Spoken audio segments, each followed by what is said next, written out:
तो अब से कुछ देर पहले ही वज़ीर-ए-आज़म नरेंद्र मोदी ने अक़वाम मुत्तहिदा की जनरल असेंबली से खिताब किया है और इस मौके पर जो सबसे अहम पैगाम वज़ीर-ए-आज़म नरेंद्र मोदी ने दुनिया के सबसे बड़े प्लेटफॉर्म से दिया, उन्होंने यही कहा कि दहशतगर्दी आज दुनिया में इंसानियत के लिए सबसे बड़ा चैलेंज बन गई है और दहशतगर्दी के खिलाफ आज दुनिया को मुत्तहिद होने की जरूरत है। वज़ीर-ए-आज़म नरेंद्र मोदी ने इस मौके पर कहा कि हिंदुस्तान ने दुनिया को जंग नहीं बल्कि दुनिया को बोध दिया है, यानी अमन का पैगाम दिया है, शांति दी है। और इस मौके पर वज़ीर-ए-आज़म नरेंद्र मोदी ने जोर देकर कहा कि आज जरूरत इस बात की महसूस की जा रही है कि दुनिया एक प्लेटफॉर्म पर आए और दहशतगर्दी को जड़ से उखाड़ फेंका जाए।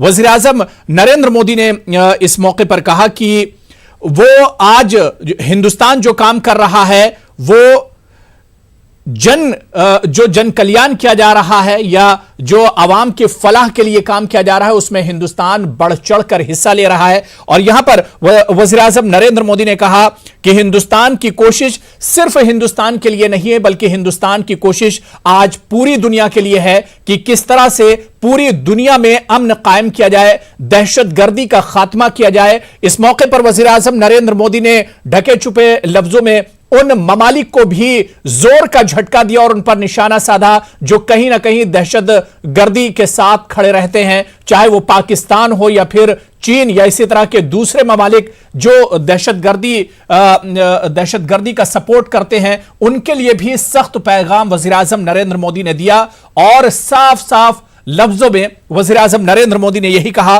कि दहशतगर्दी इंसानियत के लिए आज सबसे बड़ा खतरा है, इंसानियत के लिए सबसे बड़ा चैलेंज है और इस चैलेंज से निपटने के लिए दुनिया को एक प्लेटफॉर्म पर आना होगा। आज प्राइम डिबेट में भी हम इसी अहम और तारीखी स्पीच पर खिताब करेंगे जो वज़ीर-ए-आज़म नरेंद्र मोदी ने दी है कि आखिर इस स्पीच के क्या कुछ माने निकाले जाएं। कुछ खास मेहमान मेरे साथ जुड़े हुए हैं, बहुत जल्दी अपने मेहमानों का आपसे तारुफ करा देता हूं। मेरे साथ अतुल गंगवार जी हैं, सीनियर सहाफी हैं, मेरे साथ इस डिबेट में जुड़े हुए हैं।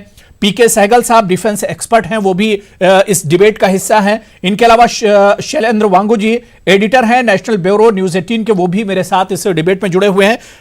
कुछ देर में मेरे साथ पाकिस्तान से सीनियर जर्नलिस्ट कामरान साकी भी होंगे और इनके अलावा फिरोज बख्त अहमद साहब जो कि चांसलर हैं मौलाना आजाद नेशनल उर्दू यूनिवर्सिटी के, वो भी इस डिबेट का हिस्सा होंगे। जो खास मेहमान मेरे साथ जुड़े हुए हैं सभी का बहुत इस्तकबाल और वेलकम। मैं सबसे पहले अतुल गंगवार जी आपके पास आना चाहूंगा कि दुनिया का सबसे बड़ा प्लेटफॉर्म और यहां से वज़ीर-ए-आज़म नरेंद्र मोदी ने जो सबसे बड़ा पैगाम दिया पूरी दुनिया के लिए वो यही था कि दहशतगर्दी यानी आतंक आज दुनिया के लिए सबसे बड़ा चैलेंज है और पूरी दुनिया को एक प्लेटफॉर्म पर आकर ही इससे निपटना होगा।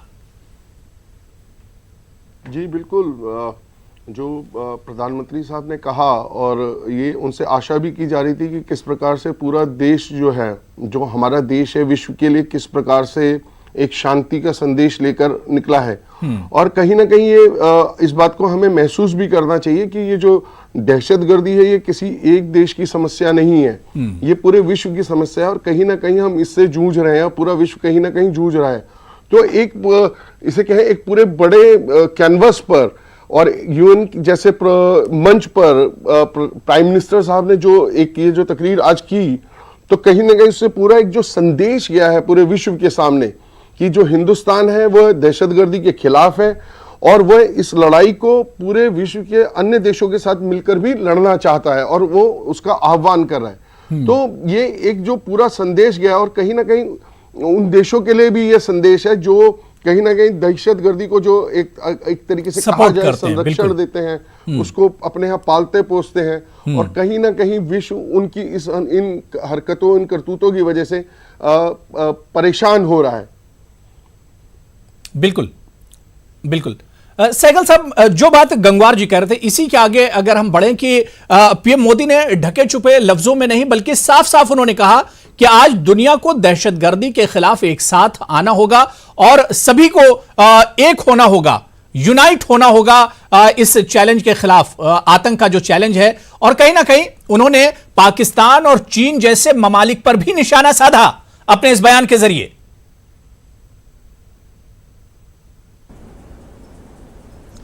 इसमें कोई शक नहीं, प्रधानमंत्री जी ने बड़े साफ शब्दों में, बड़े साफ तरीके से, क्लियर तरीके से दुनिया को बताया कि आज दहशतगर्द जो है इंसान और इंसानियत के लिए सबसे बड़ा खतरा है, सबसे बड़ा चैलेंज है, और इसको निपटने के लिए पूरी दुनिया को एकजुट होकर हिंदुस्तान के साथ मिलकर काम करना पड़ेगा। अगर पूरी दुनिया एकजुट होकर दहशतगर्दी के साथ नहीं खड़ी होगी तो शायद दहशतगर्दी को रोकना बड़ा नामुमकिन है, क्योंकि आज सारे ही देश जो हैं, चाहे वो छोटा देश हो या बड़ा देश हो, चाहे ईस्ट में हो या वेस्ट में हो या नॉर्थ में हो या साउथ में हो, चाहे अमेरिका हो, चाहे मिडल ईस्ट हो, चाहे साउथ ईस्ट एशिया हो, सारे देशों में दहशतगर्दी जो है बहुत बड़े पैमाने पर लोगों को सता रही है। पीस और ट्रैंक्विलिटी का सबसे बड़ा दुश्मन जो है वो दहशतगर्दी है। और बिना पाकिस्तान का नाम लिए हुए उन्होंने साफ तौर पे कहा है कि अभी समय आ गया है कि इसकी डेफिनेशन क्या है वो डेफिनेशन अराइव की जाए, ताकि सब लोग एक ही दहशतगर्द की भाषा को समझे कि दहशतगर्दी है क्या, और उसके बाद में एकजुट होकर कार्रवाई करनी पड़ेगी दहशतगर्दी को दुनिया से खत्म करने के लिए। प्राइम मिनिस्टर इसके बारे में अनेकों फोरा में बोल चुके हैं, लेकिन इतना क्लियर मैसेज सबसे बड़े प्लेटफॉर्म पर देना जो है बहुत ही महत्वपूर्ण है। साथ ही साथ उन्होंने दो चीज़ें और भी बोली जो हमने शायद उसको उतना तवज्जो नहीं दे रहे। उन्होंने कहा कि यूएन जो है उसकी रिफॉर्म जो है बहुत लाजमी है, यूएन सिक्योरिटी को रीस्ट्रक्चर करना बड़ा, सिक्योरिटी काउंसिल को रीस्ट्रक्चर करना बड़ा लाजमी है। यानी दूसरे लफ्ज़ों में साफ तौर पर उन्होंने कह दिया है कि यूएन को अगर वास्तव में अपना रोल निभाना है 21st सेंचुरी में, तो हिंदुस्तान जैसे देश को नज़रअंदाज नहीं किया जा सकता। हिंदुस्तान को आपको यूएन सिक्योरिटी काउंसिल का परमानेंट मेंबर बनाना ही पड़ेगा और यूएन जनरल असेंबली की रीस्ट्रक्चरिंग करनी पड़ेगी, ताकि आज वो देश यूएन सिक्योरिटी काउंसिल में आए जो वास्तव में दुनिया को रिप्रेजेंट करते हैं। छोटे छोटे देश हैं जो सेकेंड वर्ल्ड वॉर के विक्टोरियस नेशन थे, वो परमानेंट मेंबर्स हैं। जब उनके पास उनकी जो डेमोग्राफी है या पॉपुलेशन है वो दुनिया का 1% भी नहीं, हिंदुस्तान की पॉपुलेशन दुनिया का 16% पॉपुलेशन है, उसके बावजूद हिंदुस्तान जैसा देश जो है यूएन सिक्योरिटी काउंसिल में नहीं है। तो बड़े स्ट्रांगली और डायरेक्टली उन्होंने कहा कि यूएन के रिफॉर्म्स की बहुत ही ज़बरदस्त आवश्यकता है। And I am very certain कि ये मैसेज भी बड़ा क्लियर गया है, क्योंकि यूएन जनरल असेंबली जो है जी वो यूएन सिक्योरिटी काउंसिल के वीटो को ओवररूल कर सकती है। अगर चाइना जो है वीटो पावर इस्तेमाल करता है हिंदुस्तान को डिनाई करने के लिए, तो यूएन जनरल असेंबली में अगर 3/4 लोग हमारे साथ हमारे को वोट दें तो उस वीटो पावर को हम नज़रअंदाज किया जा सकता है। इसी वजह से प्रधानमंत्री जो है हर छोटे देश को और बड़े देश के प्रधानमंत्री और प्राइम मिनिस्टर और प्रेसिडेंट्स को मिले हैं, ताकि उनको अपने साथ जोड़ा है, उनको समझाया कि दहशतगर्दी कितनी ज़बरदस्त नुकसानदेह है सबके लिए, और आज हिंदुस्तान के साथ हिंदुस्तान पहल कर रहा है। आप देखो LET, Jaish-e Mohammed, Hizbul Mujahideen, Al-Qaeda, Taliban, ISIS, जितने भी दहशतगर्दी ऑर्गेनाइजेशंस हैं हिंदुस्तान मुकाबला कर रहा है। और अगर आपको याद है तो 2016 की इलेक्शन के पहले प्रेसिडेंट डोनाल्ड ट्रंप ने कहा था एक ही देश है दुनिया में जो वास्तव में दहशतगर्दी को बर्बाद कर सकता है। उन्होंने कहा कि अगर मैं प्रेसिडेंट बना तो मैं उस देश को हर प्रकार की सहायता करूंगा। आज वास्तव में दुनिया जान रही है और पहचान रही है कि केवल एक ही देश है जो बड़ी स्ट्रांगली दहशतगर्द का मुकाबला कर रही है। पर अभी समय आ गया कि इसके साथ बाकी फोर्सेस भी जुड़ें, बाकी देश जो उसको फंडिंग करते थे जैसे सऊदी अरेबिया वगैरह था, यूएई थे, और जो बाकी इसको सपोर्ट करते थे, अबेट करते थे, उनके लिए भी बड़ा क्लियर मैसेज है। चाइना के लिए बड़ा क्लियर मैसेज है, क्योंकि चाइना हर समय उन देशों के साथ जुटता है जो दहशतगर्दी को बहुत बड़े बढ़ावा दे रहे हैं। बिल्कुल। फिर उन्होंने कहा कि स्वामी विवेकानंद ने 1893 में दुनिया को एक बहुत इंपॉर्टेंट मैसेज दिया था, हार्मनी और पीस। और उन्होंने कहा आज मैं हिंदुस्तान के प्रधानमंत्री के तौर पर एक बार फिर से दोहराना चाहता हूं कि हिंदुस्तान बहुत बड़े पैमाने पर बिलीव करता है हार्मनी। बिल्कुल, और उन्होंने ये भी कहा कि हिंदुस्तान जो कोशिश कर रहा है वो सिर्फ हिंदुस्तान के लिए नहीं बल्कि हिंदुस्तान आज कोशिश कर रहा है पूरी दुनिया के लिए कि पूरी दुनिया में अमन और पीस एक तरह से कायम हो सके। इस बीच मेरे साथ एक और बहुत खास मेहमान फिरोज बख्त अहमद साहब भी जुड़ गए हैं, जो कि चांसलर हैं मौलाना आजाद नेशनल उर्दू यूनिवर्सिटी के। वो भी इस वक्त मेरे साथ इस डिबेट में जुड़ गए हैं। फिरोज बख्त अहमद साहब, आपका भी बहुत इस्तकबाल है न्यूज़ 18 उर्दू में। मैं शैलेंद्र आपके पास आना चाहूंगा। शैलेंद्र, अगर 2014 की पीएम मोदी की स्पीच देखी जाए, जो उस वक्त उन्होंने पहली बार मुल्क का पीएम बनने के बाद यूएन जनरल असेंबली में खिताब किया था, और उस वक्त भी पीएम मोदी ने, क्योंकि अब से कुछ देर पहले जब आपसे बात हो रही थी आपने कहा था कि उस वक्त भी पीएम मोदी ने दहशतगर्दी पर बयान दिया था, और उस वक्त भी पीएम मोदी ने कहा था कि दहशतगर्दी के खिलाफ जंग में पूरी दुनिया का एक आवाज होना जरूरी है। मैं शैलेंद्र बस इतना समझना चाह रहा हूं कि 2014 और 2019 पीएम मोदी का जो बॉडी लैंग्वेज था उसमें कितना कुछ डिफरेंस आपने देखा, कितना कॉन्फिडेंस आज उनकी इस स्पीच में आपको देखने को मिला?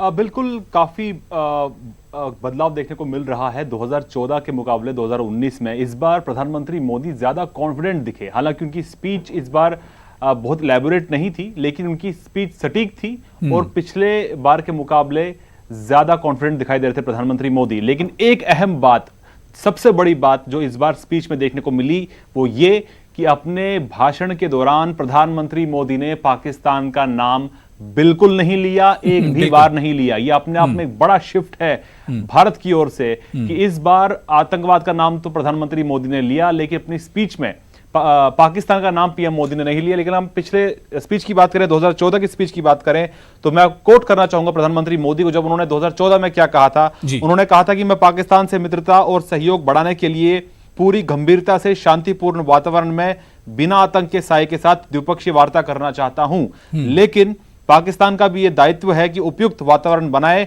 और गंभीरता से द्विपक्षीय बातचीत करने के लिए सामने आए। यह उस वक्त का बयान है जब प्रधानमंत्री मोदी 2014 में स्पीच दे रहे थे यूएनजीए में। लेकिन इस बार पाकिस्तान का कहीं कोई जिक्र नहीं था, लेकिन एक कॉमन जो बात दोनों भाषणों को जोड़ती है वो आतंकवाद का। पिछली बार भी प्रधानमंत्री मोदी ने कहा था कि वर्ल्ड कम्युनिटी को एकजुट होना चाहिए और आतंकवाद को लेकर एक नजरिया होना चाहिए। उसके लिए एक बहुत टाइम से पेंडिंग एक कन्वेंशन है जिसे comprehensive convention on international terrorism कहते हैं। इसका मतलब यह है कि आतंकवाद की जो परिभाषा होगी, डेफिनेशन होगी, उस पर सभी देशों की सहमति होनी चाहिए, सभी देश उस पर एकजुट होने चाहिए। वहीं कहीं ना कहीं आज प्रधानमंत्री मोदी ने उसको बात को रिपीट किया है और कहा है कि आतंकवाद जो है वो मानवता की सबसे बड़ी दुश्मन है और इसे निपटने के लिए मानवता की खातिर विश्व को एकमत होना होगा, दुनिया को एकजुट होना होगा, तभी इस लड़ाई को जीता जा सकता है। बिल्कुल। फिरोज बख्त साहब, जो बात शैलेंद्र वांगू ने कही और जो डिफरेंस उन्होंने 2014 और 2019 की स्पीच में एक तरह से वाज़ेह भी वो चीजें थी कि एक ये बड़ा एक चौंकाने वाला तो जरूर है और ये एक बड़ा शिफ्ट है कि उन्होंने पाकिस्तान का नाम नहीं लिया, जहां पर 2014 में पीएम मोदी ने कहा था कि पाकिस्तान से अच्छे ताल्लुकात के वो ख़्वाह हैं, लेकिन अब 2019 में उन्होंने नाम नहीं लिया। इसका मतलब आखिर क्या कुछ निकाला जाए? क्या वाकई में पीएम मोदी बहुत नाराज हैं पुलवामा जैसे बड़े हमले के बाद, या लगातार जो पाकिस्तान के रवैये में कोई तब्दीली नहीं आ रही है? क्या उसी का नतीजा है कि आज पाकिस्तान का कहीं कोई जिक्र नहीं, लेकिन दहशतगर्दी के बहाने उन्होंने कहीं ना कहीं निशाना जरूर साधा पाकिस्तान पर? देखिए, ऐसा है अबू हुरैरा साहब, मैं आपको भी सुना मैंने और मैंने इनको भी सुना, शैलेंद्र जी को। देखिए, जहाँ तक प्रधानमंत्री मोदी साहब का ताल्लुक़ है, मैं समझता हूँ कि हिंदुस्तान की तारीख़ में इनसे पहले इतना दमदार, जानदार, दिलदार, वज़ादार, ईमानदार और वफ़ादार मैंने कोई वज़ीर आज़म नहीं देखा जी। ठीक है, सारे वज़ीर आज़म अच्छे होते हैं, अपनी क्वालिटीज़ होती हैं, लेकिन Modi is a class apart. तो एक तो चीज़ ये है। अब आपके सवाल का जवाब मैं दूंगा कि इन्होंने पाकिस्तान का नाम लिए बग़ैर अपना जो वहाँ पर अपनी तकरीर की, ये बहुत बड़ा शिफ्ट था। इसलिए कि आपने बिल्कुल सही कहा, बहुत सही आपने पॉइंट आउट किया कि वो पाकिस्तान से बेतहाशा नाराज़ हैं। देखिए, जब उनकी ताजपोशी हुई थी मोदी साहब की, तो उन्होंने पाकिस्तान के जो प्रधानमंत्री थे उस वक्त, नवाज शरीफ, उनको बुलाया और बहुत कायदे से बुलाया, बड़ा उनका इज्जत और एहतराम किया गया। यही नहीं, जब वो बीच में मेरे ख्याल से 2016 की बात है, जब वो अफ़गानिस्तान से वापस आ रहे थे, तब वज़ीर आज़म मोदी बाकायदा लाहौर में रुके और नवाज शरीफ की जो नवासी थी उनकी शादी के ऊपर बाकायदा मुबारकबाद दी। यानी he took the risk of his life. यानी एक आदमी इतने आगे बढ़ रहा है और आप उसके साथ धोखा कर रहे हो। आप ये देखो, जब इनको बुलाया गया पीएम को पाकिस्तान के यहाँ पर, उसके बदले में क्या उन्होंने दिया? उड़ी दिया। वहाँ पे कितने हमारे लोग मारे गए। तो ये बगल में छुरी मुंह में राम वाली जो सियासत है पाकिस्तान की, इससे देखिए हिंदुस्तान का तो कुछ ज़्यादा बिगाड़ नहीं सका, ना वो हिंदुस्तान का कुछ बिगाड़ सकता है, ठीक है, लेकिन वो अपना ही सबसे ज़्यादा बिगाड़ रहा है। देखिए, पाकिस्तान जब तक इस रास्ते पर, दहशतगर्दी के रास्ते पर चलता रहेगा, अपने दहशतगर्दों को वो गैर कानूनी तरीके से सरहदों से अपने यहाँ हमारे यहाँ घुसाता रहेगा, पीओके से वो अपना हमारे कश्मीर में घुसाता रहेगा, तो उससे देखिए, उससे हमारे यहाँ तो देखिए परेशानी तो है, उससे बहुत ज़्यादा हमें बेचैनी है, लेकिन मैं इतना बता दूं कि सबसे ज़्यादा बड़ा नुकसान जो उसका हो रहा है खुद पाकिस्तान को, और जिसको वो आज़ाद कश्मीर कहता है, यानी जिसे हम पाक ऑक्यूपाइड कश्मीर कहते हैं, वहाँ सबसे ज़्यादा दहशतगर्दी फैल रही है और बहुत ज़्यादा लोग बेचैन हैं, नाराज़ हैं वहाँ पे। देखिए वहाँ भी मैंने देखा कुछ दिन पहले POK में पूरी पब्लिक जो है वो इमरान खान के खिलाफ नारे लगा रही थी, go back Niazi, go back Niazi. इसके अलावा वो ये भी कह रहे थे कि वहाँ पर एक साजिश की जा रही है, फौज जो है उनको वहाँ के सिविलियंस को मार रही है। तो POK हो, चाहे वो कराची के मज़ाफ़ात हों, या वो सिंध हो, या वो बल्तिस्तान हो, कोई भी जगह हो, ठीक है, हर जगह जो है यहाँ पाकिस्तानी फ़ौज ने कहर और गज़ब ढा रखा है। पाकिस्तान को उससे बाहर आना होगा, पाकिस्तान को सोचना चाहिए, एक बड़ा मुल्क है और मुसलमानों की बहुत बड़ी आबादी वहाँ है। मैं हिंदू मुस्लिम की बात नहीं करता हूँ, लेकिन जो भी रहते हैं इंसान है वहाँ। तो जब तक वो हिंदुस्तान से ईमानदारी के साथ दोस्ती का हाथ नहीं बढ़ाएंगे, हिंदुस्तान को बड़ा भाई नहीं समझेंगे और ख़ुद छोटे भाई की तरह एक्ट नहीं करेंगे, रोज़ रोज़ यहाँ आतंकवादियों को अंदर नहीं घुसाएंगे, तब तक उनका कोई उद्धार नहीं हो सकता, उनका कोई फायदा नहीं हो सकता। नुकसान ही नुकसान में रहेंगे और इस चीज को देख रहे हैं। बिल्कुल। अतुल गंगवार जी, मैं आपके पास आना चाहूंगा। अतुल गंगवार जी, क्या आपको नहीं लगता है कि आज की पीएम के स्पीच के बाद एक तरह से यह साफ हो गया, बल्कि यूं कहा जाए कि पीएम ने एक लकीर खींच दी है, एक लाइन जो है वो एक खींच दी है कि पाकिस्तान अगर जब तक दहशतगर्दी की फैक्ट्रियां बंद नहीं करेगा तब तक पाकिस्तान से कोई बात नहीं होगी। दहशतगर्दी पर अगर पाकिस्तान काम करता है, दहशतगर्दी के खिलाफ खड़ा होता है, तभी पाकिस्तान से बात हो सकती है। देखिए, ये अभी पिछले कुछ समय से जो लगातार जिस प्रकार से अपने प्रधानमंत्री जी का जो व्यवहार रहा है पाकिस्तान के प्रति, इसको देखने के बाद ये एक तरीके से पूरे विश्व को क्लियर है कि पाकिस्तान के साथ अब किसी प्रकार का कोई समझौता करने नहीं जा रहा। और UN जैसे मंच को जो अभी बात यहाँ पर चल भी रही है और जो हम सब लोग डिस्कस भी कर रहे हैं, जिस प्रकार से प्रधानमंत्री जी ने कोई छोटी बात के लिए नहीं रखा, उसको विश्व की शांति, विश्व शांति और जो भारत का एक संदेश, जो बुद्धत्व की बात करें कि बुद्ध दिया हमने, इस तरीके की जो बात उन्होंने कही है, तो कहीं ना कहीं ये जो पाकिस्तान को भी स्पष्ट संदेश गया है। दूसरा, कहीं ना कहीं उन्होंने पाकिस्तान की आवाम को भी एक तरीके से एड्रेस करने की कोशिश की है कि किस जो हरकतें पाकिस्तान कर रहा है उससे, जैसे अभी फिरोज साहब ने भी कहा कि भाई पाकिस्तान की आवाम का भी नुकसान हो रहा है, POK का भी नुकसान हो रहा है, और बलूचिस्तान और इस सब जगह पर जो एक प्रकार से पाकिस्तान को विरोध झेलना पड़ रहा है, उनके प्राइम मिनिस्टर को विरोध झेलना पड़ रहा है, तो कहीं ना कहीं उन्हें भी एक बचकानी हरकतों से हटकर एक बड़े विजन को देखना पड़ेगा, जिसमें वो पाकिस्तान की आवाम के लिए क्या सोचते हैं, आने वाले समय पाकिस्तान की युवा पीढ़ी के लिए क्या सोचते हैं। अभी हो क्या रहा है पाकिस्तान की, अगर इन हरकतों को देखा जाए तो पूरे विश्व में एक तरीके से मुस्लिम कम्युनिटी जो है वो कहीं ना कहीं कटघरे में अनावश्यक रूप से खड़ी हो रही है, उसको हर बार विश्व में कहीं ना कहीं जवाब देना पड़ रहा है, जबकि उनकी कोई गलती नहीं है। सही। वो अपने सुकून से रहना चाहते हैं, शांति से रहना चाहते हैं, वो किसी भी देश में रहे, चाहे वो हिंदुस्तान में रहे, चाहे वो अमेरिका में रहे, जहां भी रहे, वो एक शांति चाहते हैं, अपने बच्चों के लिए उज्जवल भविष्य भी चाहते हैं। लेकिन पाकिस्तान की इन हरकतों से, इन छोटी हरकतों से कहीं ना कहीं उसको भी दुख झेलना पड़ता है। इस पर मैं थोड़ा सा मैं रिएक्शन देना चाहता हूं, अगर आपकी इजाजत है अबू हुरैरा जी, साहब, जी, जो बिल्कुल, गंगवार बिल्कुल, साहब ने बिल्कुल। बात करी है। जी, आपको आवाज आ रही है? जी, जी, बिल्कुल। हाँ, नहीं, मैं कहना चाहता था, इन्होंने बिल्कुल सही कहा। जी, जी। देखिए, ये जो टेररिज्म पाकिस्तान की जानिब से हो रहा है, इसका खमियाजा बिल्कुल सिर्फ पाकिस्तान में, हिंदुस्तान में नहीं, पूरी जो कम्युनिटी ऑफ मुस्लिम्स है उसको उसका खमियाजा, उसका नुकसान भुगतना पड़ रहा है। ठीक है, हम लोग जाते हैं अगर कहीं हिंदुस्तान से बाहर जाएं तो अगर अहमद या मोहम्मद नाम के साथ लगाए तो 10 बार देखते हैं, हर चीज़ को खंगालते हैं, सब मतलब फ्रिस्क करते हैं, ऐसा कि जैसे कोई चोर या डाकू हो या कोई टेररिस्ट हो। तो ये इन चीज़ों का पूरी कम्युनिटी को नुकसान पहुंच रहा है। लेकिन साथ ही साथ मैं एक चीज़ और कहना चाहूँगा, बहुत अफसोस की बात है कि कुछ ऐसे लोग हमारे बीच में से इस तरह की भाषा बोलते हैं, वो भाषा जो कि मतलब जो पाकिस्तानी बोलते हैं, कुछ हिंदुस्तानी भी ऐसी भाषा बोलते हैं, वो किसी भी पार्टी के हों, किसी भी धर्म के हों, मुझे उससे लेना देना नहीं है। लेकिन जब मैं देखता हूँ कि जो पाकिस्तान में ज़बान बोली जा रही है,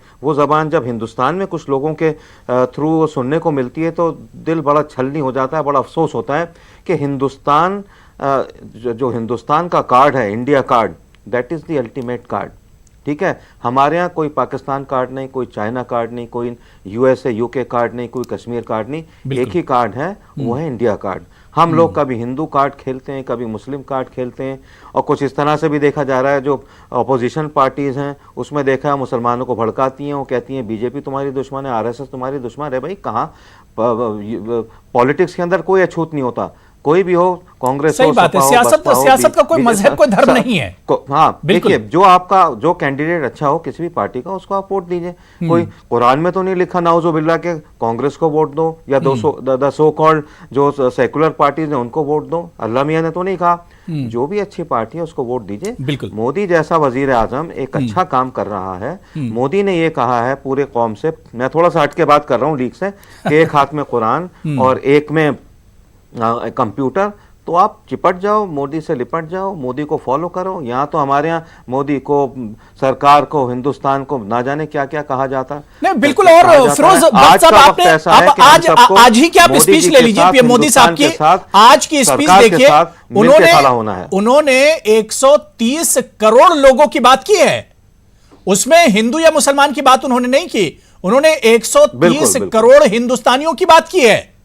मतलब यही जाहिर करता है। और फिर उन्होंने अपने यूएन के स्टेज से उन्होंने दोहराया कि सबका साथ, सबका विकास और सबका विश्वास जीतना है, यही जाहिर करता है।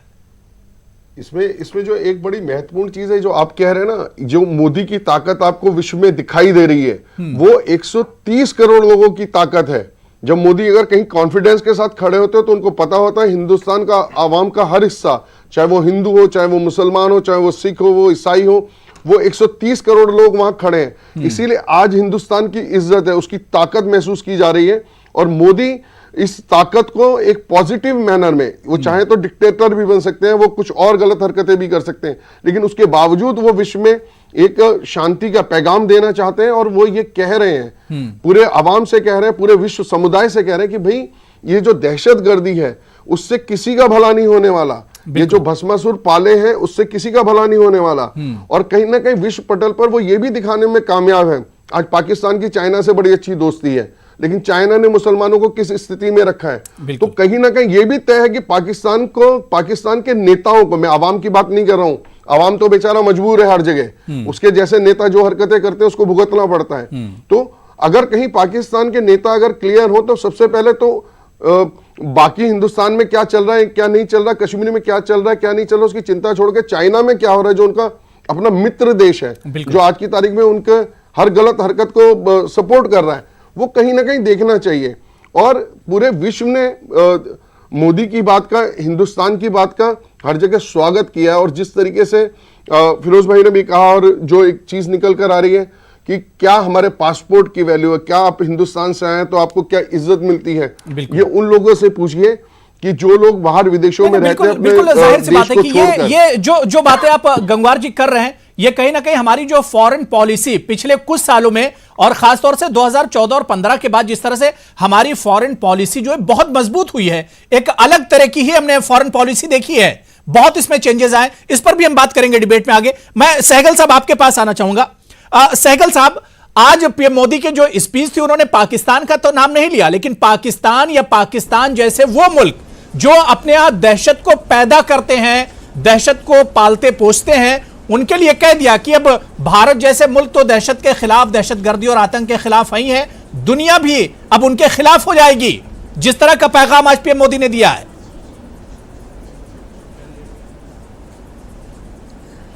आज विश्व स्टेज पर प्रधानमंत्री ने जिस माफिक खड़े होकर बातचीत की, साफ तौर पर नजर आता है कि आज विश्व स्टेज पर बहुत बड़े एक जायंट स्टेट्समैन के रूप में अपने आप को उन्होंने प्रदर्शित किया है। उनको साफ तौर पर नजर आता है कि वो 130 करोड़ आवाम को रिप्रेजेंट करते हैं, उनकी ताकत हिंदुस्तान का आवाम है। उन्होंने साफ तौर पर बड़े क्लियर शब्दों में कहा है कि कुछ देश जो हैं बिना पाकिस्तान का नाम लिए वो दहशतगर्दी को सपोर्ट करते हैं, जो आज इंसान और इंसानियत का सबसे बड़ा दुश्मन है। और अभी समय आ गया कि सारी दुनिया एकजुट होकर उसके खिलाफ कार्रवाई करे। जिस माफी का उन्होंने मैसेज दिया है, मुझे साफ तौर पर लगता है इसको नज़रअंदाज नहीं किया जा सकता। पहले दुनिया नज़रअंदाज करती रही है, मियर कंडेमनेशन करती रही है, अभी समय आ गया कि कंडेमनेशन के अलावा कुछ ठोस कदम उठाने की आवश्यकता है। वो ठोस कदम क्या है, इनडायरेक्टली इंडिया मेंशन कर चुका है। और सबसे बड़ा सक्सेस फॉरेन पॉलिसी का कि आप देखो जितने भी मुस्लिम नेशन हैं, पाकिस्तान ने पूरी कोशिश की कि कश्मीर के मुद्दे को मुस्लिम उम्मा के साथ जोड़ा जाए। एक भी देश उनके साथ नहीं जुड़ा। जीसीसी कंट्रीज पाकिस्तान के साथ नहीं जुड़ी, ओआईसी कंट्रीज पाकिस्तान के साथ नहीं जुड़ी। सो हमारा एक्ट वेस्ट और एक्ट ईस्ट पॉलिसी जो है बहुत ही कामयाब रही है। इस माफिक की कामयाबी तो आज से पहले किसी प्रधानमंत्री को ना मिली है और ना ही शायद मिलेगी। बिल्कुल, बहुत ही हजारों साल में या कई 100 सालों में इस माफिक का नेता उठता है जिसको सारी दुनिया जो है सलाम करती है। उन्होंने जो आज भाषण दिया उसमें केवल बताया कि वो दुनिया के लिए क्या करना चाहते हैं। उन्होंने साफ तौर पे कहा जो हमारा सोलर मिशन है वो पूरी दुनिया को फायदा होगा। बिल्कुल, पूरी दुनिया के लिए कई चीजें उन्होंने अपने स्पीच में, और बहुत यूं कहा जाए कि चंद मिनटों में उन्होंने दुनिया के जितने भी बड़े मसाइल थे, हिंदुस्तान के मसाइल रहो या दुनिया के सामने जो चैलेंजेस हैं, सब पर तकरीबन पीएम मोदी ने एक तरह से रोशनी डाल दी। इस बीच मेरे साथ पाकिस्तान से कामरान साकी जो कि सीनियर जर्नलिस्ट हैं, सहाफ़ी हैं, वो भी फोन लाइन पर मेरे साथ जुड़ गए। कामरान, आपका भी बहुत इस्तकबाल है न्यूज़ 18 उर्दू में। कामरान, मैं उम्मीद करता हूं कि आपने पीएम मोदी की आज स्पीच सुनी होगी, यूएन में जो उन्होंने स्पीच दी है, और उनकी पूरी स्पीच का जो एक सेंटर था या जो महवर था वो सिर्फ और सिर्फ अमन और पीस था कि दुनिया में किस तरह से अमन आए और भाईचारा बढ़े और पीस हो पूरी दुनिया में। देखिए, जो है वो मोदी साहब के मुंह से ऐसे अल्फाज यकीनन जो है मुझसे पूरी दुनिया को पसंद नहीं आए, क्योंकि वो सबसे ज्यादा बड़ा दहशतगर्द जो है वो मोदी खुद है, जो गुजरात के अंदर फसादात हुए उनके मामला के बाद कुछ यूएन के अंदर मोदी की एंट्री। नहीं, अब कामरान देखिए, अब इतनी साफ लफ्जों में पीएम मोदी की स्पीच और उस पे आप जिस तरह से शुरू कर रहे हैं, मुझे तो हैरानी हो रही है कामरान, मुझे हैरानी हो रही। शायद आपने पीएम मोदी की बात सुनी नहीं, उनकी स्पीच आपने सुनी नहीं। वो आज पूरी दुनिया में अमन की बात कर रहे हैं। पीएम मोदी आज पूरी दुनिया में अमन की बात कर रहे हैं कामरान, शायद आपने उनकी स्पीच सुनी नहीं। अरे क्या अपने गुजरात कर रहे हैं, आप जाके बलूचिस्तान को देखिए, सिंध को देखिए, वहाँ क्या हालत है, क्या जुल्म हो रहा है, क्या बात कर रहे हैं आप? What are you talking? Kashmir जिसे हम समझते हैं और आप जिसे अपना दूतन समझते हैं, वहाँ के ऊपर जो आप सेल्फी लगा के आपने दफा 127 लगा के जुल्म खत्म कर रहे हैं। अरे साहब, आप जमीन पे पाँव रख के बात कीजिए, हवा में रख के बात मत कीजिए। कामरान, पीओके में देखिए क्या हो रहा है, बल्तिस्तान में देखिए क्या हो रहा है, बलूचिस्तान में क्या हो रहा है, सिंध में क्या हो रहा है, और मैं तो कह रहा हूं कि पाकिस्तान में ही आप जाकर देख लीजिए पाकिस्तान में क्या हो रहा है। पहले अपने घर की फिक्र करनी चाहिए कामरान, आज कहां पाकिस्तान खड़ा हुआ है कामरान, पहले अपने घर की फिक्र करनी चाहिए। मुझे छोटे से कॉमर्शियल ब्रेक पर जाना है, ज्यादा जरूरी है कामरान, मुझे छोटे से कॉमर्शियल ब्रेक पर जाना है। ब्रेक के बाद फिर हम जुड़ते हैं और आज जिन अहम चैलेंजेस पर पीएम मोदी ने एक तरह से रोशनी डाली है उस पर हम फिर बात करेंगे। कुछ खास मेहमान भी मेरे साथ जुड़े हुए हैं, छोटा सा ब्रेक लेंगे, फौरन हाजिर हो। अमन दुनिया के लिए जरूरी है और उन्होंने कहा कि आज दहशतगर्दी दुनिया के लिए सबसे बड़ा खतरा है, दहशतगर्दी सबसे बड़ा दुनिया के लिए चैलेंज है, और इस खतरे और इस बड़े चैलेंज के लिए दुनिया के तमाम ममालिक को एक प्लेटफॉर्म पर आना होगा। इत्तेहाद की जरूरत है, आपस में मिलने की जरूरत है, तभी दुनिया आतंकवाद और दहशतगर्दी से निपट सकती है। और इस स्टेज से वजीर आजम नरेंद्र मोदी ने अमन और शांति की बात की। उन्होंने कहा कि दुनिया को जरूरत है अमन की, और दहशतगर्दी को जब हम जड़ से उखाड़ फेंकेंगे तभी दुनिया में अमन कायम हो सकता है। इसी पर हम बात कर रहे हैं, कुछ खास मेहमान लगातार मेरे साथ जुड़े हुए हैं। मैं फिरोज अहमद बख्त साहब आपके पास आना चाहूंगा। फिरोज साहब, हमने देखा कि पीएम ने अपनी बात अमन और शांति और डेवलपमेंट से एक तरह से शुरू की और खत्म भी उन्होंने अमन से ही की। मतलब वो ख्वाहा है कि दुनिया एक बार फिर से अमन की आमाजगाह बने और तमाम ममालिक एक तरह से दहशतगर्दी की जो लानत है उससे एक तरह से पाक हों। जी हाँ, देखिए अबू हुरैरा, मोदी जब से वजीर आजम बने हैं 5 साल हो चुके हैं, 2014 से अब तक, उन्होंने हमेशा अमन की बात की है, पीस की बात की है, सबको साथ लेके चलने की बात की है। उन्होंने कभी भी जैसे कि पहले हमारे यहाँ वोट बैंक की बात होती थी उस तरह से नहीं, सबका साथ, सबका विकास, सबका विश्वास, सबको साथ लेके चलने की उनकी पॉलिसी हमेशा से रही है। बिल्कुल। और ये पॉलिसी उनकी अंदरूने मुल्क नहीं बल्कि बैरून मुल्क भी है। वो ये चाहते हैं दुनिया के सारे ममालिक उनके साथ मिलके चलें। उसका जो बेस्ट एग्जाम्पल है, सबूत है, आप सऊदी अरब को देख लें, आप यूएई को देख लें, आप अफ़गानिस्तान को देख लें, आप मलेशिया को देख लें, आप किसी भी जो अरब मुल्क है या मुस्लिम मुल्क है आप देख लीजिए, उन तमाम मुस्लिम ममालिक की दोस्ती हिंदुस्तान से ज़्यादा है, पाकिस्तान से नहीं है। मुझे बता दीजिए कि इमरान खान को कितने अवार्ड्स मिले मुस्लिम कंट्रीज से, एक भी अवार्ड गिना दीजिए। मोदी जी को पिछले 5 साल में जो 6 बेस्ट अवार्ड्स हैं, चाहे वो सऊदी अरब का हो, चाहे वो यूएई का हो, चाहे अफगानिस्तान का हो, चाहे कोई किसी और मुस्लिम मुल्क का हो। अभी देखिए ईरान के शाह से उनकी जो बातचीत हुई है, यानी ये एक बहुत यूनिक चीज़ है। हालांकि हिंदुस्तान के रिश्ते तमाम दुनिया के ममालिक से बहुत अच्छे रहे सिवाय पाकिस्तान के, और उसकी भी जिम्मेदारी पाकिस्तान की है। तो मोदी ने जो देखिए बहुत पीसफुल जो है पंच डिलीवर किया है, लेकिन साथ ही साथ उन्होंने एक जो मोहम्मद अली क्ले का एक अपर कट होता था ना, उस कट से उन्होंने इमरान खान को भी जो है डिफीट किया है और उनको पूरे पाकिस्तान को लॉक स्टॉक एंड बैरल जो है ऐसी गुगली मारी है कि यानी पाकिस्तान हर जगह कट के रह गया है। क्यों? क्योंकि जो लोग लड़ाई की बात करेंगे, जो लोग अमन से हट के बात करेंगे, जो दूसरे को बर्बाद करने की बात करेंगे, जो ये कहेंगे कि जी हम न्यूक कर देंगे, हम एटम बम फेंक देंगे, ये तरीका नहीं है दुनिया में रहने का। ठीक है, आप ये देखिए कि जब 1971 में लड़ाई हुई थी, इनकी 1 लाख फौज, उस शुक्र करो हिंदुस्तान का कि उसने वापस कर दी। अगर हिंदुस्तान वापस नहीं करता तो फिर क्या होता। तो उसमें भी देखिए आमने सामने लड़ाई लड़ने के बाद भी एक तो उन्होंने अपना मुल्क खोया, आधा मुल्क खोया, ठीक है, वो बांग्लादेश बन गया, और उनको तब भी अकल नहीं आई। अब उनको ये भी सोचना चाहिए, दे शुड बी अलर्ट कि जो बाकी पाकिस्तान है कहीं ऐसा नहीं हो पाकिस्तान हो जाए बजाय पाकिस्तान के सिंध अलग चला जाए, ठीक है, बलोचिस्तान अलग चला जाए, पीओके अलग चला जाए, बचेगा क्या। तरीका ये देखिए, इमरान खान को अब ये चाहिए, इमरान खान, मैंने फिर कहीं ये बात कही थी, एक वो बहुत अच्छे खिलाड़ी रहे हैं, ऑलराउंडर रहे हैं, अच्छे फास्ट बॉलर रहे हैं, और हमें उनसे यही उम्मीद थी कि एक डिसिप्लिन खिलाड़ी की तरह एक वो डिसिप्लिन प्रधानमंत्री बनेंगे। मगर क्या करें बेचारे, उनकी भी मजबूरी यह है कि फौज के अंडर उनको चलना है, आईएसआई के बाहर वो जा नहीं सकते, वो जो आईएसआई कहेगी, जो फौज कहेगी, उसी पे उनको मोहर लगानी है। हालांकि मैं समझता हूं कि जब 2016 में हिंदुस्तान आए थे तो उनकी बड़ी अच्छी जो है एक जैसे ट्रम्प से मोदी की एक इक्वेशन बनी है, केमिस्ट्री बनी है, उनकी भी मोदी से ऐसी एक इक्वेशन केमिस्ट्री बनी थी। मगर अफसोस का मकाम है वो सारी चीजें उन्होंने बजाय बिल्कुल वो चीजें वो बरकरार नहीं रख पाए। कामरान, पीएम मोदी ने आज जोर देकर कहा है कि दहशतगर्दी पूरी दुनिया के लिए खतरा है और सबसे बड़ा चैलेंज है।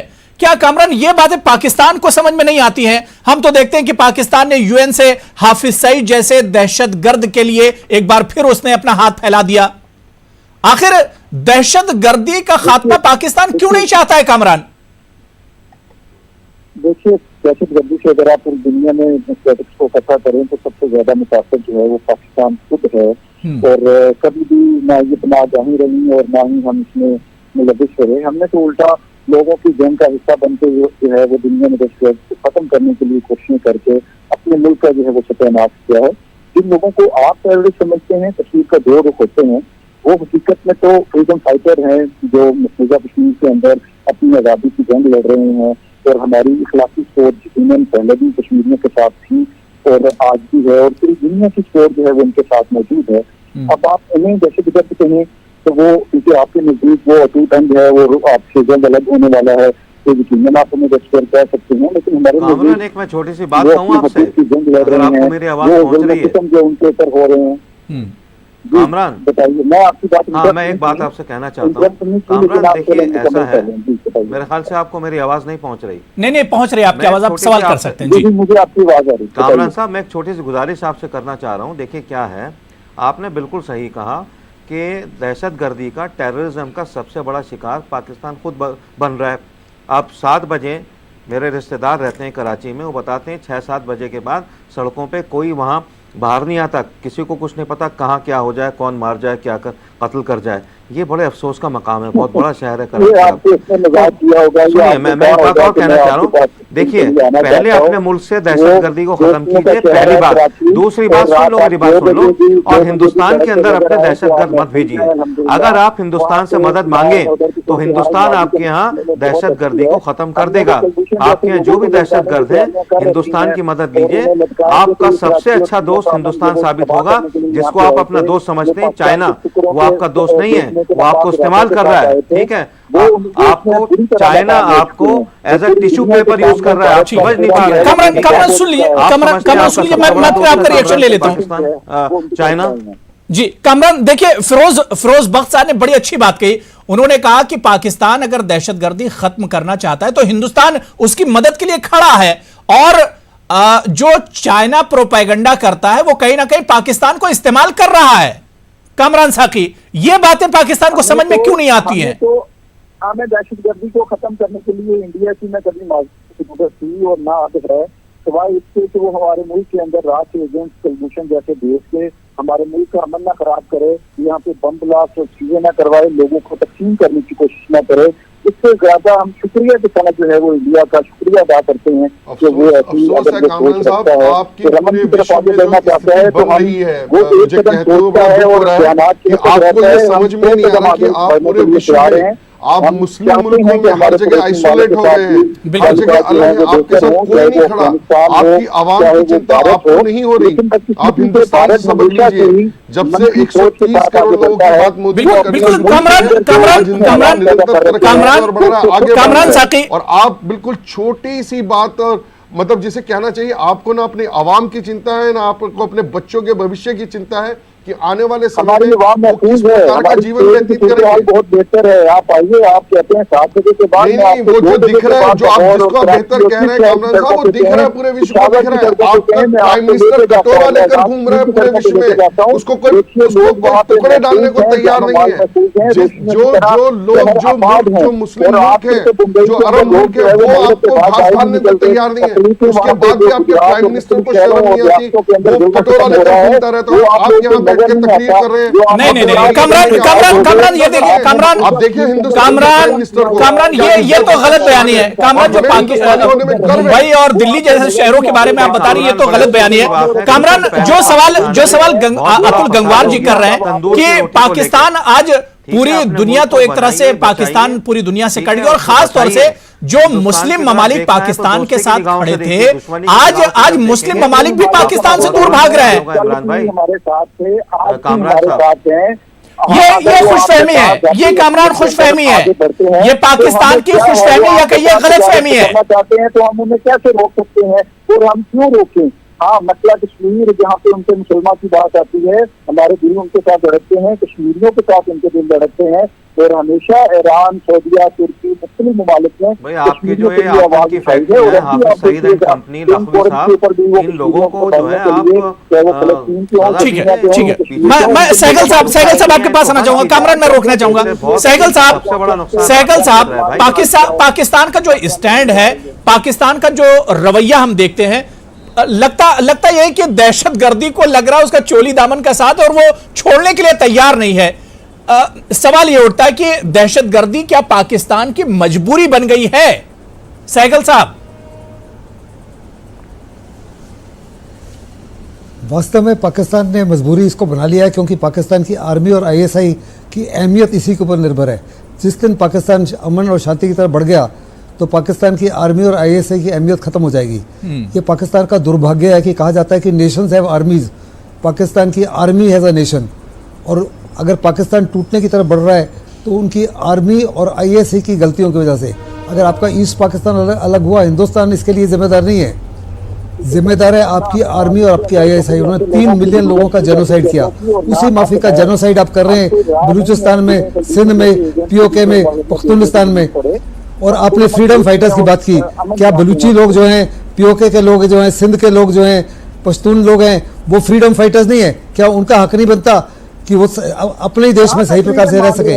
आप उनकी जुबान को, आप एक ऐसा देश है जिसने अपने लोगों के खिलाफ अपने F-16 फाइटर्स इस्तेमाल किए, हेलीकॉप्टर गनशिप इस्तेमाल किए। आप वहाँ पे बहुत बड़े पैमाने पर डेमोग्राफिक स्वैम्पिंग कर रहे हैं, एथनिक क्लींजिंग कर रहे हैं, और आप कह रहे हैं कि हिंदुस्तान आपके देश में दखल अंदाजी करता है। जिस माफी की दखल अंदाजी आप कर रहे हैं, अगर हमने 5% भी उस माफी की तो आपके देश के कई टुकड़े निश्चित है। लेकिन हिंदुस्तान चाहता है एक स्ट्रॉन्ग एंड स्टेबल पाकिस्तान। हम दोस्ताना रिश्ते चाहते हैं। हमारे प्रधानमंत्री, अनेकों प्रधानमंत्री ने कोशिश की है आपके साथ दोस्ताना रिश्ते बढ़ाने के लिए, लेकिन आप जो है समझते ही नहीं। ठीक है कामरान, कामरान साहब मुझे सुन पा रहे हैं? कामरान मुझे सुन पा रहे हैं? कामरान सुनिए मेरी। कामरान मुझे सुन पा रहे हैं आप? कामरान साहब एक सेकंड, थोड़ा सब्र तो अमल से काम। कामरान साहब क्या आप मुझे सुन पा रहे हैं क्या? ठीक है, लग रहा है कुछ टेक्निकल खराबी है। कामरान तक शायद मेरी आवाज नहीं जा रही। मैं अतुल गंगवार जी आपके पास आना चाहूंगा। अतुल गंगवार जी, जो सवाल मैंने अभी सहगल साहब से किया था कि आज दुनिया एक तरह से दहशतगर्दी से परेशान है, और यूं कहा जाए कि पाकिस्तान, जो बात फिरोज बख्श साहब कह रहे थे कि पाकिस्तान ही आज इस दहशतगर्दी से सबसे ज्यादा परेशान है, लेकिन कहीं ना कहीं ये दहशतगर्दी, जिस तरह से सहगल साहब ने कहा कि वहां की फौज, वहां का ISI जो है, ये कहीं ना कहीं एक मजबूरी बन गई पाकिस्तान के लिए इस दहशतगर्दी को पालना, पोसना और इसकी सेवा करना और खिदमत करना। देखिए भाई, ऐसा है कि कुल मिलाकर पाकिस्तान में जिस प्रकार का एक माहौल जो उनको जो 47 के बाद, जब आज़ादी के बाद जब उसको डेवलप किया गया और जो रहा, तो जिस प्रकार से करप्शन और जिस तरीके से उस देश को लूटने खसोटने की कोशिश की गई, और वहाँ पर जिस प्रकार से पाकिस्तान की सेना ने अपना एक तरीके से कहा जाए दबदबा बनाया, और ये अब नहीं, आप देखें तो पाकिस्तान के इतिहास में है कि भाई जो चुनी हुई सरकार रही है उसको कई बार उन्होंने गिराया है, फौज का शासन हुआ है, और या फिर वहां पर उन्हीं लोगों ने शासन किया है जो कठपुतली सरकार है। और इमरान खान उससे अलग नहीं है। जब इन चुनाव के नतीजे आए थे तो कहीं ना कहीं कहा गया था, और एक प्रकार से चर्चा में भी था कि भाई जो पाकिस्तान की फौज है उसने इमरान खान की पार्टी को जिताने में मदद की है, तो कहीं ना कहीं इमरान खान को इसकी कीमत तो चुकानी पड़ेगी, और वो चुकानी पड़ रही है। लेकिन दुख की बात यह है कि इसको जो इमरान खान की जो सत्ता की भूख थी, उसका खामियाजा, उसका जो नुकसान है वो पाकिस्तान के अवाम को उठाना पड़ रहा है। जैसा क्योंकि देखिए, अब आज ये लोग एक विक्टिम कार्ड खेल रहे हैं कि भाई इसका सबसे बड़ा नुकसान भी हमको उठाना पड़ रहा है। तो जाहिर है भाई कि जैसे बोया पेड़ बबूल का आम कहां से होएगा। आपने अगर बारूद की फैक्ट्री लगाई है तो उसका जो धमाका होगा वो आपके बच्चों को झेलना पड़ेगा, आपके परिवारों को झेलना पड़ेगा। जिस समय का, जिस धन का उपयोग आपको करना चाहिए था बच्चों को शिक्षित करने में, आपने पूरा का पूरा समय 47 में देश के बंटवारे के बाद भी आपने इस दुश्मनी को खत्म नहीं किया। आपने अपने आवाम को बेवकूफ बनाने के लिए वो दुश्मनी आगे भी जारी रखी। क्यों भाई? किस चीज? जैसे हिंदुस्तान के हिंदू मुसलमान सुख से रह रहे हैं। आजादी के समय जो आपके हिस्से में हिंदू आए थे वो खत्म होकर 2% रह गए। हमारे हिस्से में जो मुसलमान आए थे आज यहां बैठ के, इसी मंच पर बैठ के वो तारीफ कर रहे हैं उस जज्बे की और उस प्राइम मिनिस्टर की जिसको आप गुजरात से आगे निकलने नहीं देना चाह रहे। बिल्कुल कामरान मुझे अगर सुन पा रहे तो मेरा सीधा सवाल यह है कि दुनिया जब आज पीस की बात कर रही है, अमन की बात कर रही है, तो पाकिस्तान क्यों भाग रहा है इससे? पाकिस्तान आखिर अमन का ख्वाह क्यों नहीं है? नहीं, वो देखिए वो रह ही नहीं सकता ना, क्योंकि जिस दिन वहां पे शांति की बात होने लगी, शांति हुआ, तो जो आप दुनिया को बेवकूफ बना के पैसा इकट्ठा कर रहे हैं। मैं अतुल जी मैं आ रहा हूं, कामरान को हम सुन लेते हैं जी। नाम पर जो आप जी कामरान कंटिन्यू कीजिए। देखिए, हमेशा से ही अमन का ख्वाह रहा है, और हमने अभिनंदन जैसे लोगों को अगर वापस भेजा तो ये हमारा बड़ा काम था और अमन की काफी थी।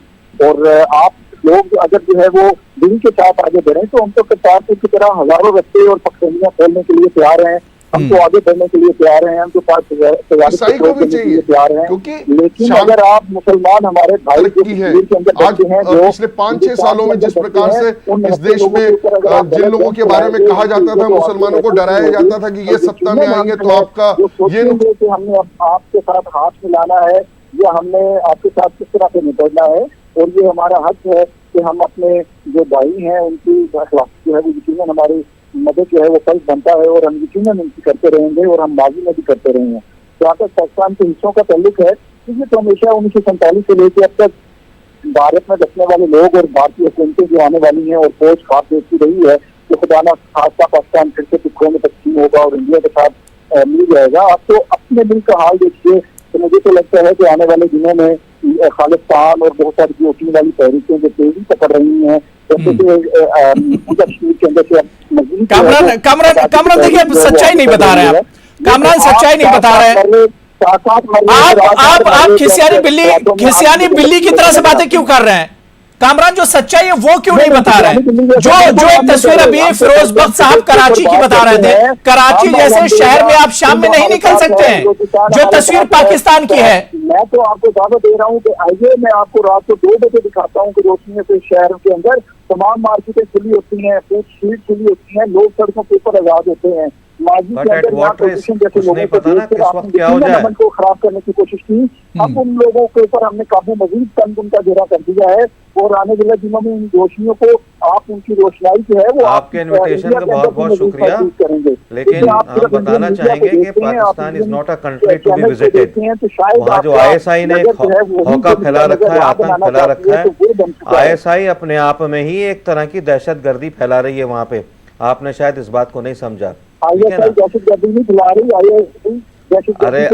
ISI दहशतगर्दी हिंदुस्तान में फैला रही है, ISI दहशतगर्दी पाकिस्तान में फैला रही है, ठीक है। ये बड़े अफसोस की बात है कि पाकिस्तान को जो रूल कर रहा है, पाकिस्तान को जो रूल कर रहा है इस वक्त वो पॉलिटिशियन रूल नहीं कर रहा है, वो ISI के जो बॉसेस हैं, बाजवा जैसे लोग, वो रूल कर रहे हैं। जो बाजवा कहते हैं, इससे पहले जो भी पाकिस्तान को कितने तो आर्मी जनरल पाकिस्तान के एयर मार्शल अयूब खान, याहिया खान और फलाने और कितने तो आपके फौजी बन गए वहां पे प्रेसिडेंट। तो ये देखिए, जब तक किसी मुल्क के अंदर डेमोक्रेसी नहीं होगी, देखिए हिंदुस्तान में चाहे कुछ भी हो, कैसा भी हो, लेकिन पाकिस्तान को तो ये चीजें समझनी पड़ेंगी, हिंदुस्तान की पाकिस्तान को ये चीजें समझनी पड़ेंगी। नहीं हुआ क्योंकि यह हमेशा आवाम का राज है और ये बहुत बड़ी बात है डेमोक्रेसी के लिए। यही वजह है कि मोदी का बड़ा दम है। आपने देखा मोदी ने किस तरीके से ट्रंप को ट्रीट किया, हाथ में हाथ पकड़ के, और जैसे टीचर अपने स्टूडेंट को ट्रीट करता है। आज वो पोजीशन है मोदी की, ठीक है। आज हिंदुस्तान के कामरान मैं आपको चाहूंगा, फिरोज बख्श साहब मैं आपके पास आना चाहूंगा। लीडर नंबर 1 बन ठीक है, ठीक है। फिरोज बख्श साहब एक वक्त दुनिया में कैनेडी की थी, आज मोदी की वो पोजीशन है। He is now the prime minister of the world.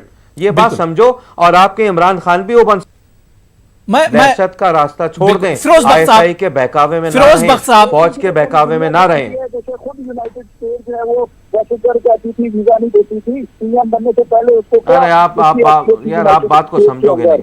नहीं, ये फिरोज बख्श साहब नहीं समझेंगे। फिरोज बख्श साहब अगर ये समझ गए होते तो पाकिस्तान सुधर जाता। पाकिस्तान के आज ये हालात नहीं होते, ये समझेंगे नहीं। मैं फिरोज बख्श साहब आपके पास आना चाहूंगा। फिरोज बख्श साहब, दहशतगर्दी पर हमने बहुत बात कर ली, लेकिन PM मोदी की आज अगर पूरी स्पीच आपकर उठाकर देख लीजिए तो पूरी दुनिया के लिए एक दर्द नजर आता है।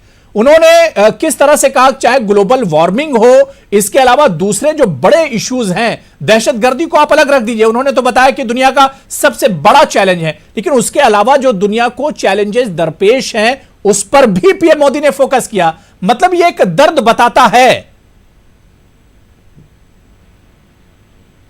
फिरोज साहब। जी हाँ, बिल्कुल। देखिए, आपको मेरी आवाज मिल रही है? जी। देखिए, आज मैं बता दूं, Modi is not only the prime minister of India. Modi की पोजीशन मैंने जैसे पहले अर्ज किया था, इस वक्त अगर ये कहा जाए कि मोदी जैसा प्राइम मिनिस्टर जो है, he can be treated as the prime minister of the world.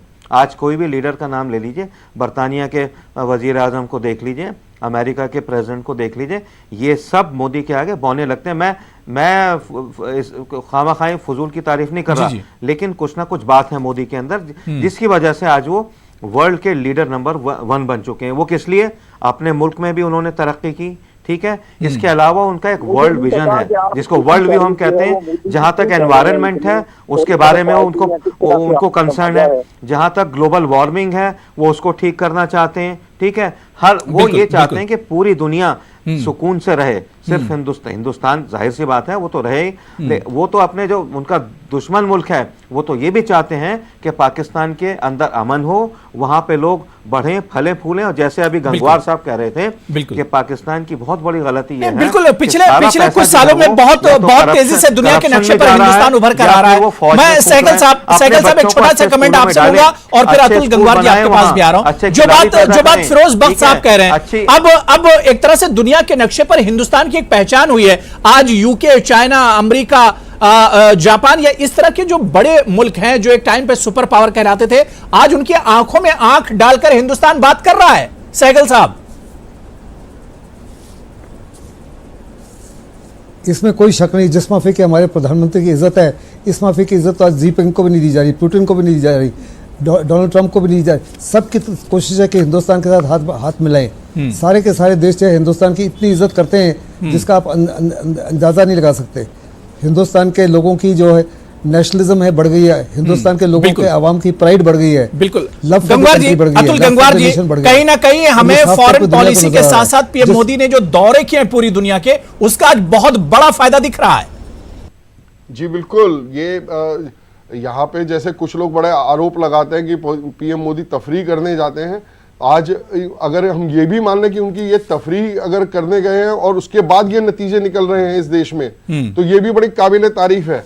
और ये जो फॉरेन पॉलिसी, और देखा जाए जो पिछली सरकार में जिस प्रकार से अभी जो दिवंगत हैं सुषमा स्वराज जी, जिस प्रकार से उन्होंने एक ह्यूमन टच दिया था हमारी फॉरेन पॉलिसी को, और कहीं आवाम को विदेश में कहीं भी कोई संकट होता था, दिक्कत होता था, एक ट्वीट पे रिएक्ट करते थे, और जिस प्रकार से उन्होंने एक पर्सनल टच दिया था, तो कहीं ना कहीं 2014 में जब से सरकार बनी है और पहले दिन से एजेंडा क्लियर है। बिल्कुल जाहिर सी बात है कि एजेंडा क्लियर है, एक लाइन बिल्कुल इस सरकार की क्लियर है कि सिर्फ हिंदुस्तान ही नहीं बल्कि आज हिंदुस्तान पूरी दुनिया के लिए अमन का ख्वाहा है और पीस का ख्वाहा है। और आज जो पैगाम पीएम मोदी ने आज दुनिया के सबसे बड़े प्लेटफॉर्म से दिया है वो यही है कि दहशतगर्दी जैसे नासूर के लिए दुनिया को एक होना पड़ेगा, क्योंकि यह इंसानियत के लिए सबसे बड़ा खतरा और चैलेंज है। बहुत बहुत शुक्रिया अतुल गंगवार जी मेरे साथ जुड़ने के लिए। फिरोज अहमद बख्श साहब आपका भी बहुत बहुत शुक्रिया।